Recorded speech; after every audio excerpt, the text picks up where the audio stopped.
हा घेतलेला आहे आपण 1 चमचा सब्जा, आणि सब्जा तर आपल्याला कुठेही सहजपणे भेटतो, आणि गरमीच्या मोसममध्ये आता सब्जा आपल्या बॉडीला खूप थंड ठेवतो आणि छान असा असतो. आता तुम्ही ह्याला थोडंसं पाणी टाकून भिजत ठेवायचं आहे. आता तो सब्जा भिजतोय तोवर आपण छान असा मसाला बनवून घेऊयात. त्यासाठी घ्यायचं आपल्याला 4 चमचे जिरा आणि 8 ते 10 काळी मिरी, आणि त्याच्यामध्ये टाकायची आपल्याला 1 चमचा खायची बडीशोप. आता हे आपण 30 ते 35 सेकंद छान असं खरपूस भाजून घ्यायचं आहे. गॅस एकदम स्लोच ठेवा. हलकीशी कढई गरम झाली तरी त्यात तुम्ही टाकले तरी हे सहजपणे लगेच भाजले जातात.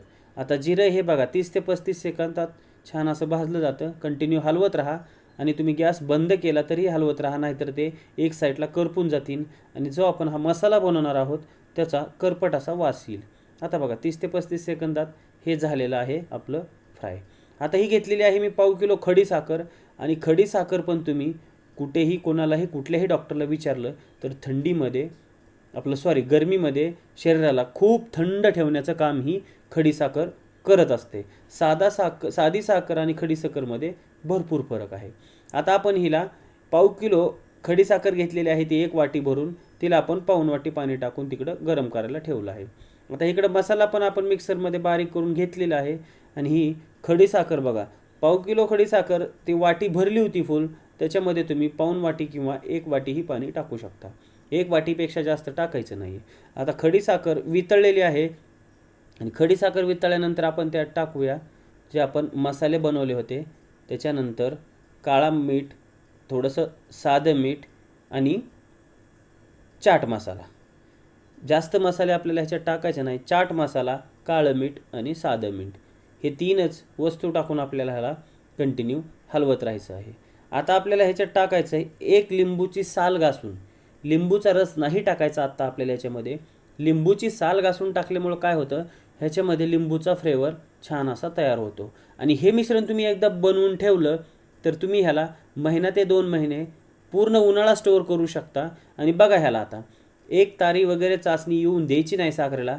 फक्त आपण जर तुम्हाला माहीत असेल शुगर सिरप, साखरेचं पाणी पाक कसा बनवतो आपण तसं बनवायचं आहे. जास्त 1 तारी वगैरे केलं तर हे तुमचं खराब होऊन जाईल. आता सगळ्यात शेवटी हे रेडी झाल्यानंतर ह्याच्यात टाकूया आपण 2 लिंबूचा रस. 2 लिंबूचा रस काढून टाकायचा आहे. व्हिनेगर वगैरे बिलकुल वापरायचं नाही आपल्याला. लिंबूचा रसच टाकणं गरजेचं आहे. आता आपण ह्याला चाळून घेऊया. चाळून काय होईल, कारण का आपण ह्याला स्टोअर करणार आहोत, तर चाळणीने छान असं चाळून घेऊया.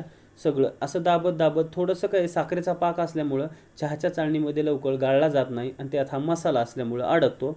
तर हळूहळू चाळणीने दाबून दाबून ह्याला मस्त असं चाळून घ्यायचं आहे. आता बघा कसा छान मस्त एकदम हा पाक आपला तयार झालेला आहे. आणि हा तुम्ही एकदा बनवून ठेवला तर तुम्हाला लिंबू पिळायची, साखर टाकायची, सरबत बनवण्यासाठी हलवत बसायची काही गरज नाही. आता बघा अर्धा ते पाऊण तासात ही सब्जा पण छान आपला भिजलेला आहे.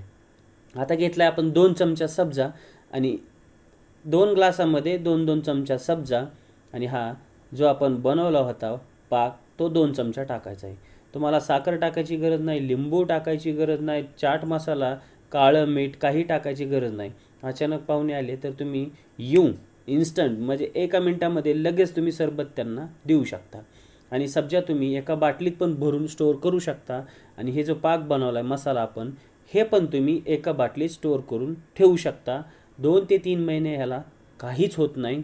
तर बघा 2 चमचे सब्जा टाकला, 2 चमचे ते आपण पाक बनवलेला टाकला.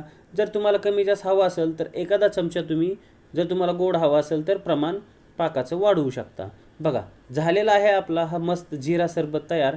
आणि हे बघा मी बाटलीमध्ये भरून आता ठेवणार आहे, आणि पूर्ण उन्हाळा हे आपलं चालणार आहे.